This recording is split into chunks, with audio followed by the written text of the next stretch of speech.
December 26, 1943. Cape Gloucester, New Britain.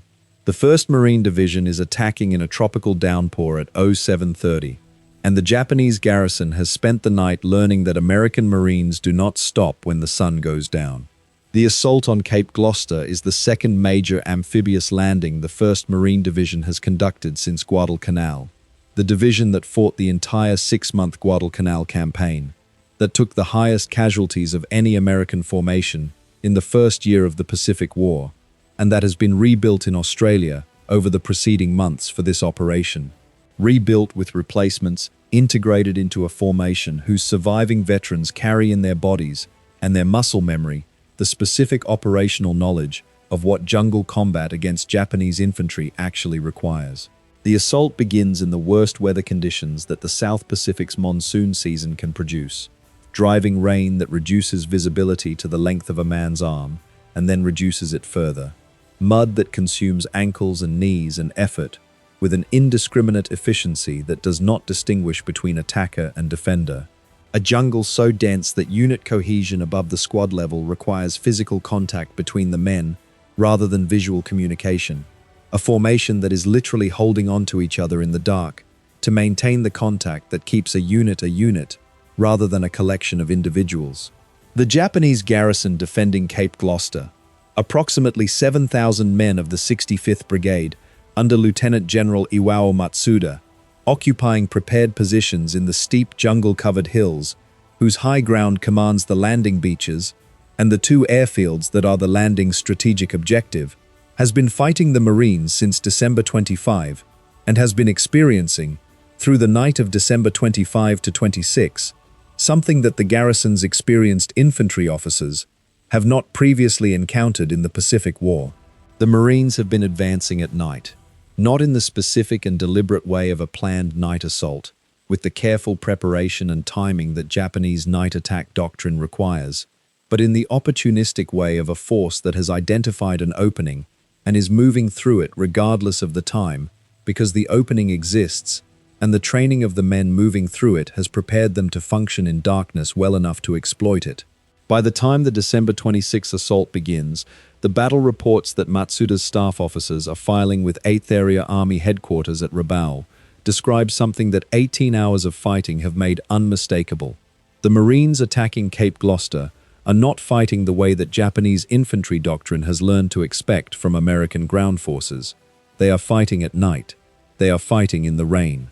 They are fighting through terrain that Japanese defensive planning has rated as unsuitable for effective offensive action after dark, because the mud and the vegetation and the absence of visible terrain references that darkness and rain produce should, by the calculation that Japanese infantry doctrine applies to this kind of ground, reduce attacking infantry to immobility or disorganization.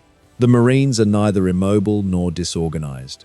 The battle reports that reach Rabaul across December 26 and 27 describe Marine units that have maintained tactical coherence through the night, fighting at a level that the Japanese garrison's own experienced officers find professionally inexplicable, maintaining radio contact at the platoon level in conditions of rain and jungle that should disrupt radio communications, maintaining unit boundaries in conditions of total darkness that should cause adjacent units to lose contact, and maintaining offensive momentum towards specific objectives in conditions where the maps are useless because the visibility is zero and the terrain features that maps describe are invisible in the dark.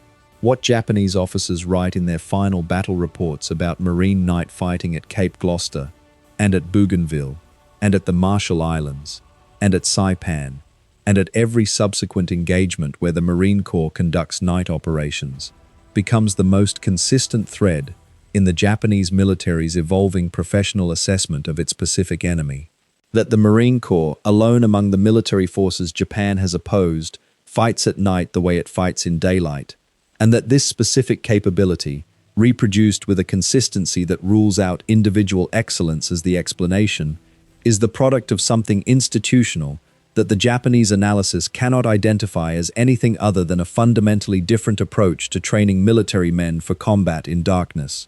To understand why Japanese officers in their final battle reports return again and again to the Marine Corps' night fighting capability as the specific characteristic they find most professionally significant, you have to understand what night fighting meant to the Japanese military in 1943 and 1944 as a strategic doctrine. The Japanese Army and Navy had invested in night operations as one of the primary asymmetric advantages available to a military that could not match American firepower in daylight combat.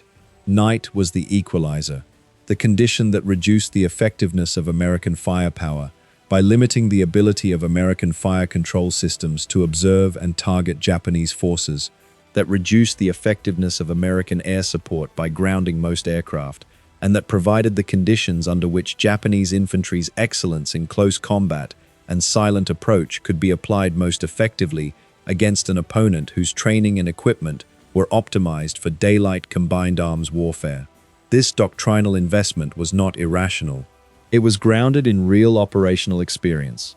Japanese night operations in China and Southeast Asia had achieved results that the opposing forces had been unable to prevent, and the specific tactics of the silent approach, the coordinated infiltration, and the surprise close assault before dawn had demonstrated effectiveness against every enemy Japan had faced before the Pacific War's major island campaigns began. The Japanese Army's Night Operations Manual, refined through the China campaigns of the 1930s, prescribes a specific sequence: the reconnaissance patrol that maps the enemy's positions in daylight, the silent assembly of assault forces behind the forward edge of the enemy position after dark, the approach that uses terrain to mask movement from any listening post that the enemy might have deployed, the penetration of the wire at a point identified by reconnaissance as the gap or weakness in the defensive scheme, and the close assault that follows the penetration at a speed that prevents the defending force from reorganizing its response before the assault has reached its objective. The sequence works against defenders who are expecting it and who have been trained to respond to it, because the specific conditions that the sequence exploits, the disorganization of command and communication that darkness imposes, the inability of individual defensive positions to understand the tactical situation beyond their immediate front, the shock effect of close assault in darkness on soldiers whose training has not prepared them for exactly this scenario, are real and have been demonstrated to be exploitable regardless of the quality of the defending force, provided the attacking force has been trained to execute the sequence with the specific discipline and silence that it requires. The Japanese Army had trained for this. It had validated the training in operations. It had every reason to believe it would continue to work in the Pacific.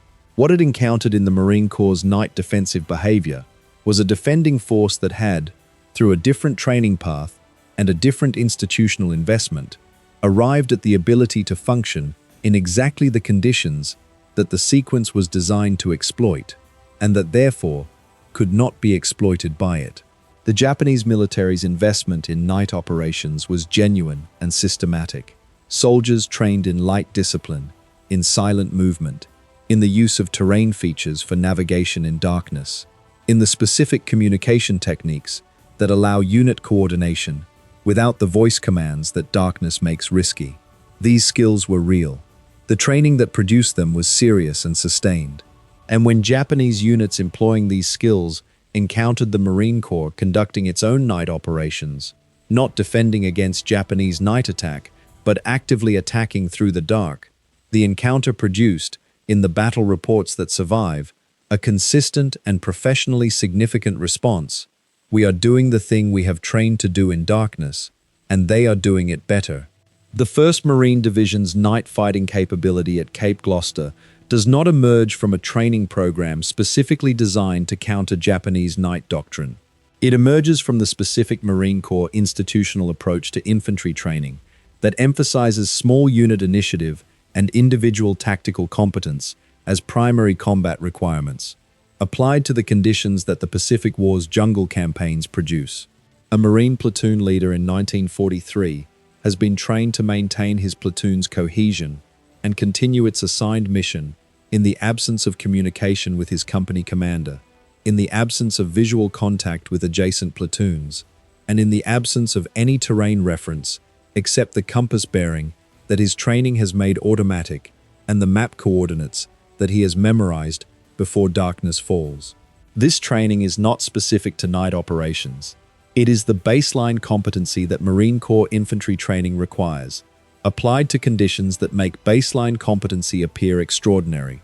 The conditions of the Pacific jungle at night, in a tropical rainstorm, where the darkness is complete, where every step must be tested before weight is committed to it, where the noise of rain and jungle makes sound discipline both more important and more difficult, and where the physical and psychological stress of moving through these conditions for hours before making contact with an enemy position produces in the men executing it exactly the condition: exhaustion, sensory overload, the specific disorientation of extended movement in total darkness that the Japanese assault doctrine is designed to exploit.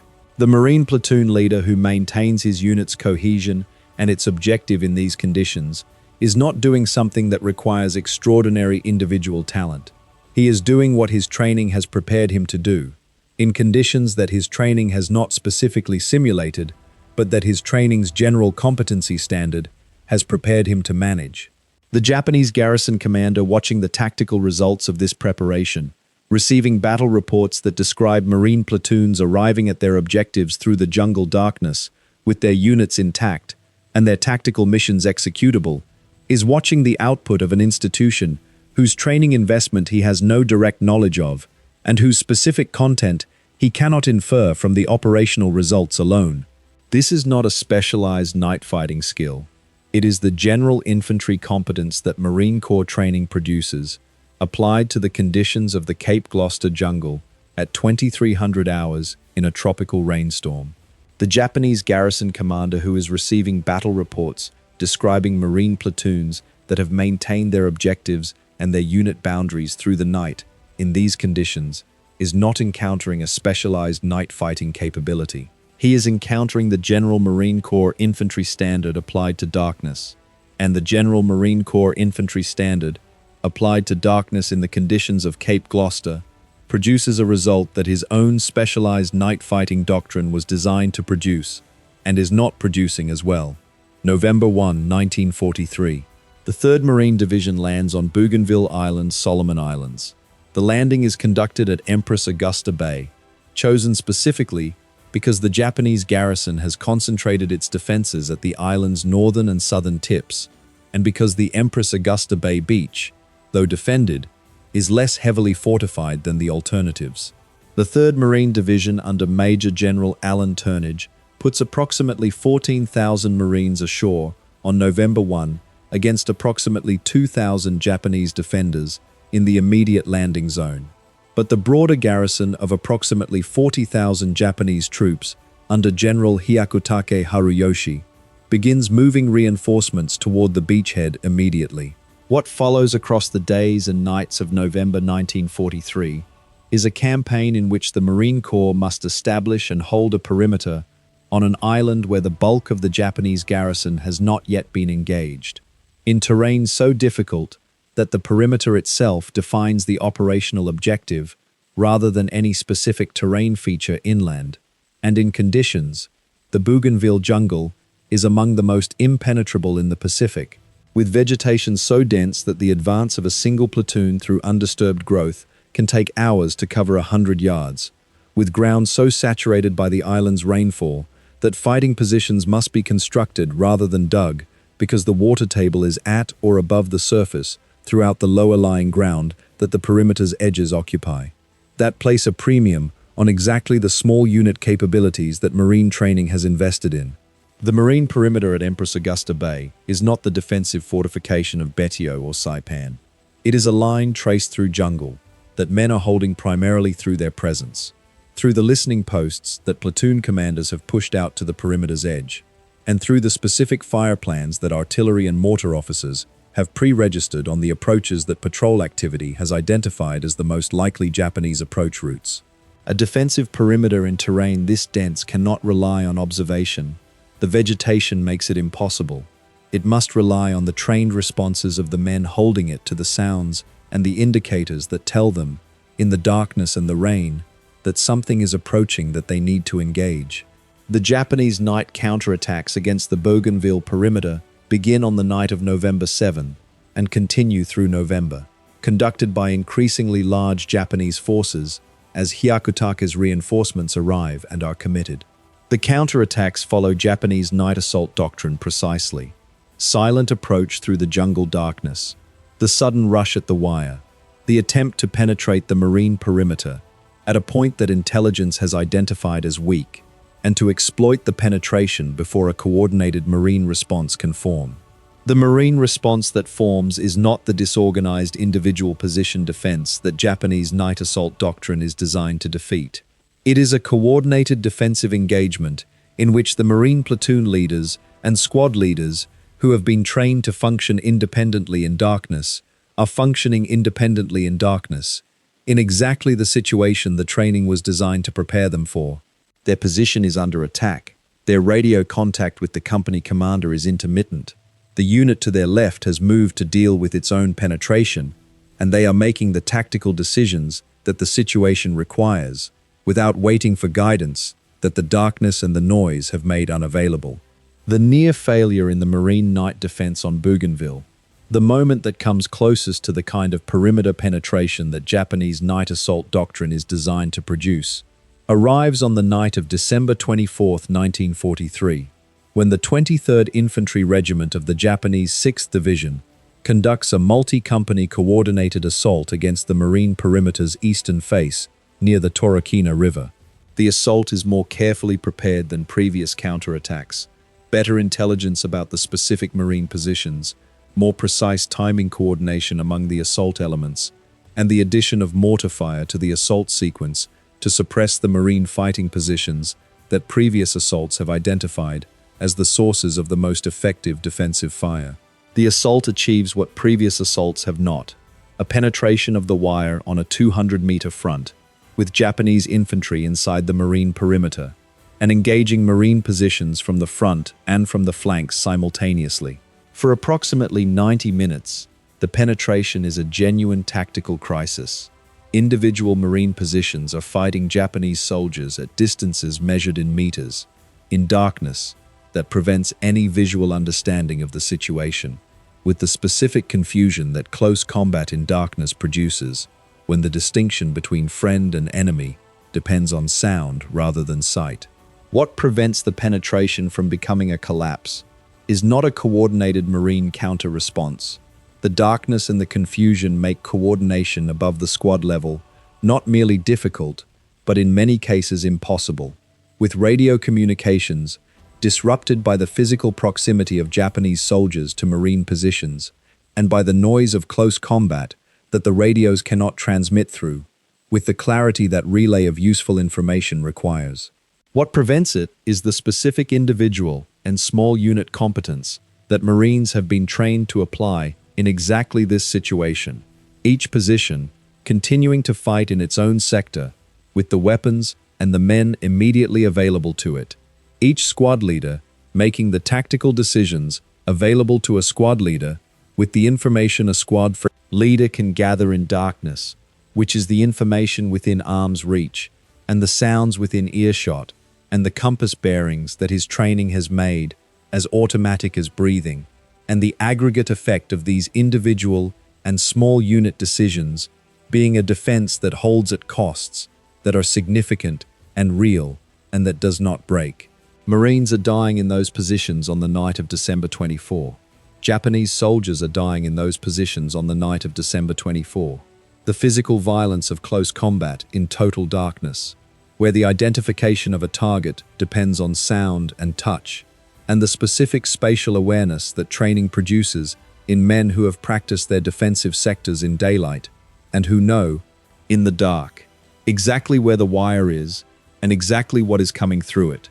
This is war at its most elemental, stripped of every technological advantage and every command and control system, and reduced to the individual Marine and the individual Japanese soldier, and the space between them, in the dark. By dawn, the Japanese assault has been contained.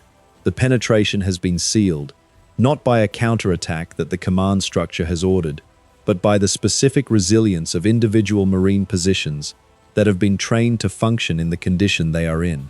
General Hyakutake's battle report for the December 24th engagement identifies the specific Marine characteristic that prevented the assault's success, in language that the translation makes slightly awkward, but that is consistent across several similar reports from this period of the campaign. The Americans defend the dark as if they can see in it. The Japanese battle reports from Bougainville, Cape Gloucester, and the subsequent Central Pacific Campaign operations, translated by American intelligence teams whose work product survives in the National Archives and in the operational history records of the Marine Corps Historical Division, constitute the most complete body of Japanese professional military assessment of marine night fighting capabilities available in the historical record. They share a structure: the initial description of the tactical situation, the specific account of the Japanese assault or defensive action, the observation of marine behavior that departs from expectations, and the professional assessment of that behavior that the officer writing the report is trying to formulate for his superiors. The assessment language varies across reports and across the professional backgrounds of the officers producing them. Between naval infantry officers, whose vocabulary reflects the Japanese Navy's specific training culture, and Army infantry officers, whose language is drawn from the Imperial Army's operational doctrine. But the core observation is consistent across the entire body of reports, with a specificity that makes the consistency itself analytically significant.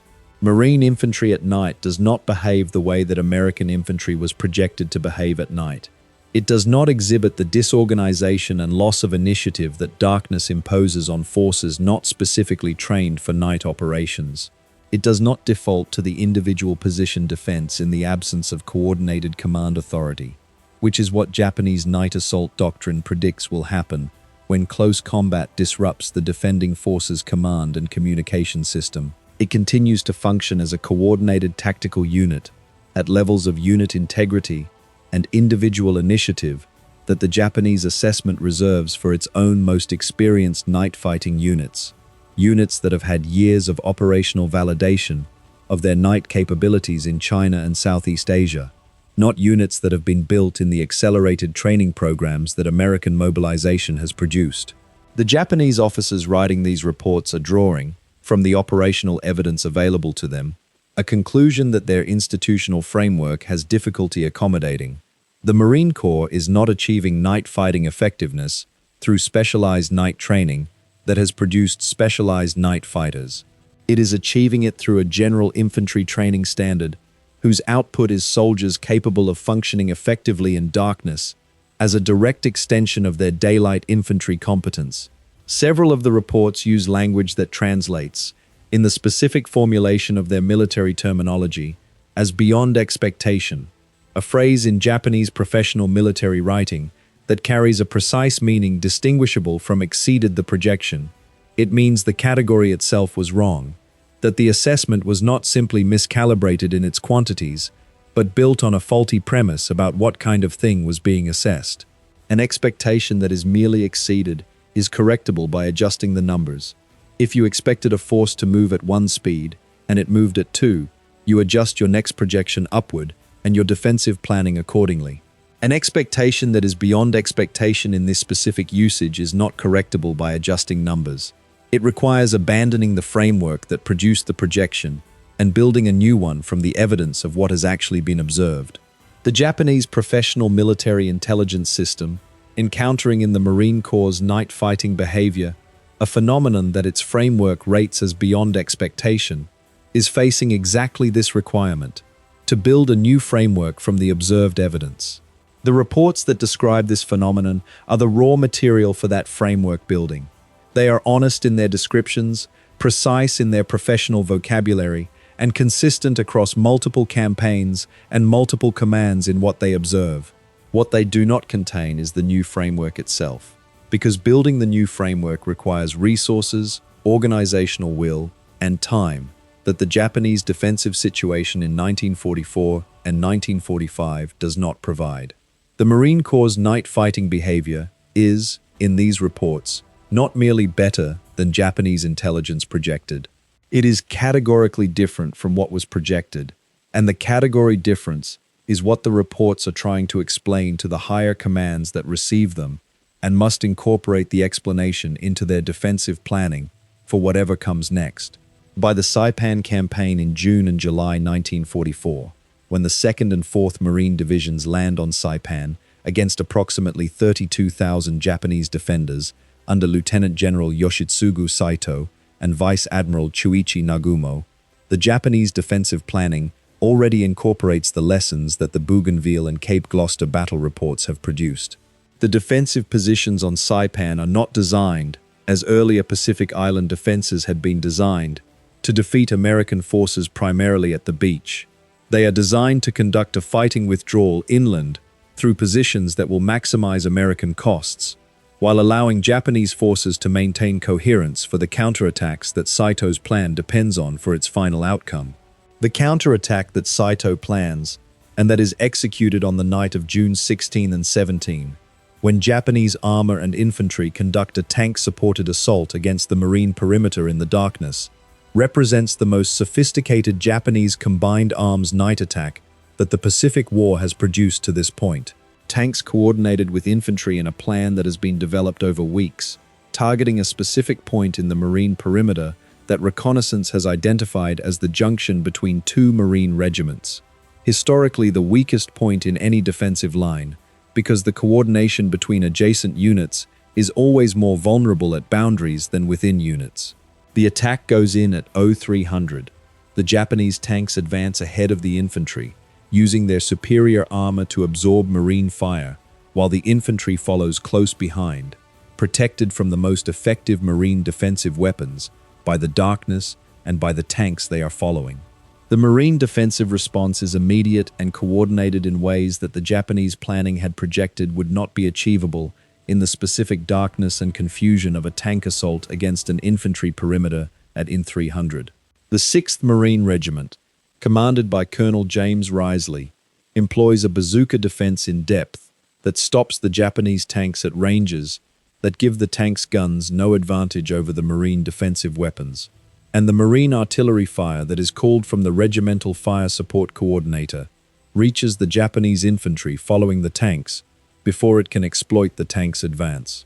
By dawn, 24 Japanese tanks are destroyed or disabled on and around the marine perimeter, knocked out by a combination of bazooka fire, 37mm anti-tank gunfire, and the specific marine infantry aggressive close-in attacks that have put individual Marines in positions close enough to damage tanks to finish them with demolition charges at ranges that the tankers inside cannot prevent.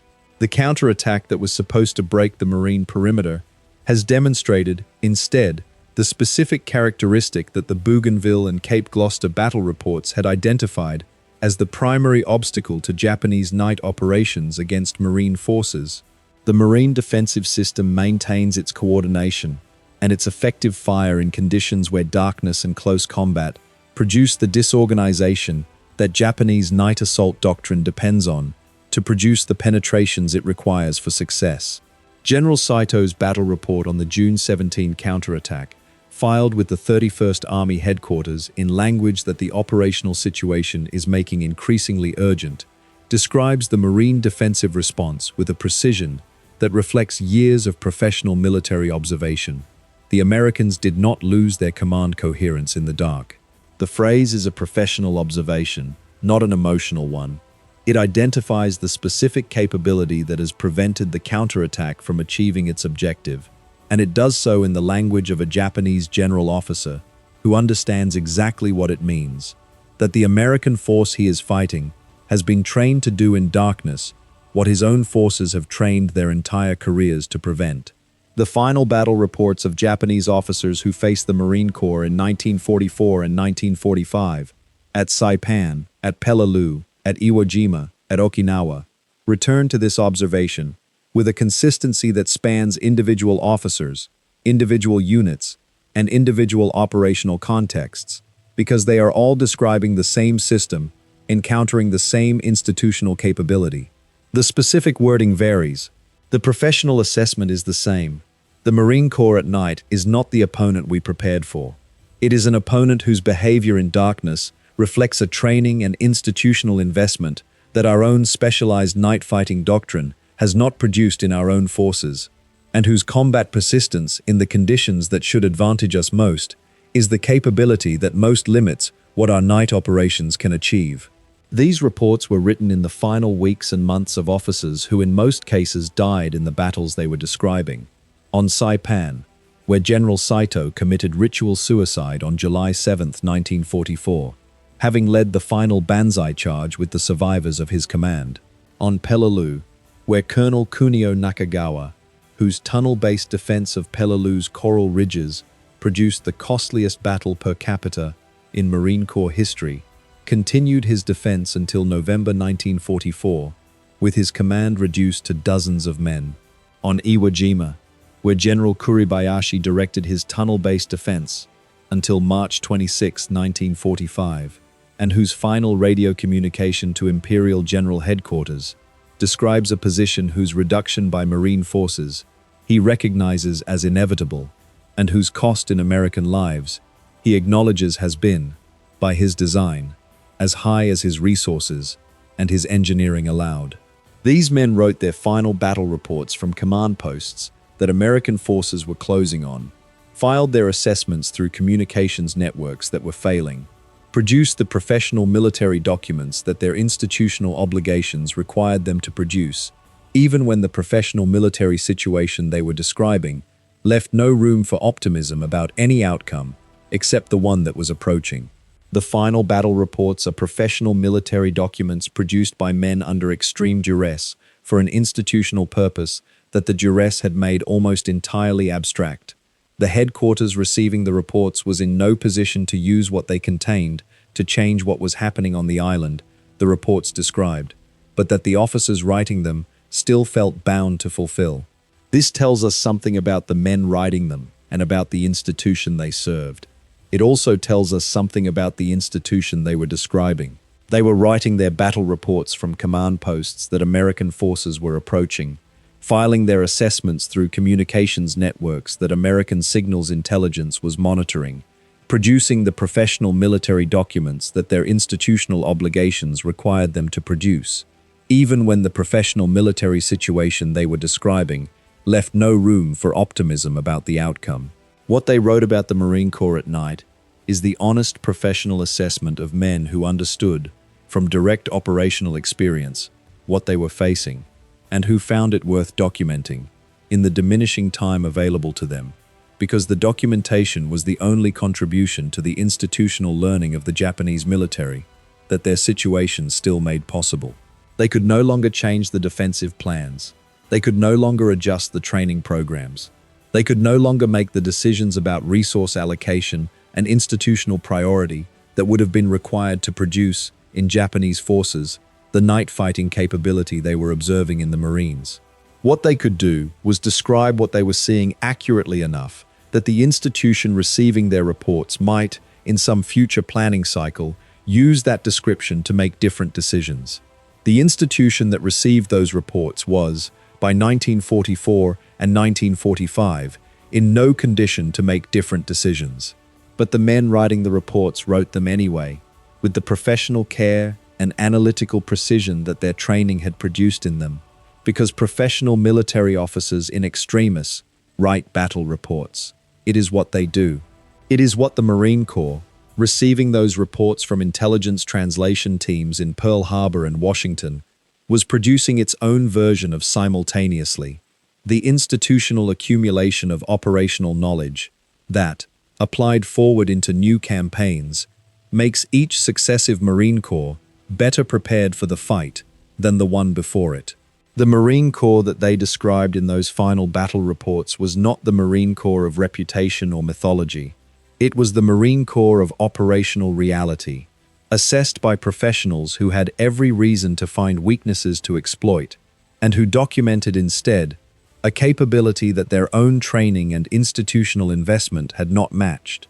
The ability to fight in darkness with the same discipline, the same small unit initiative, and the same refusal to stop that made the Marine Corps what it was in daylight, and the knowledge, carried into every night position and every night assault, that darkness was not the equalizer that anyone who had not fought the Marine Corps in it had projected it to be.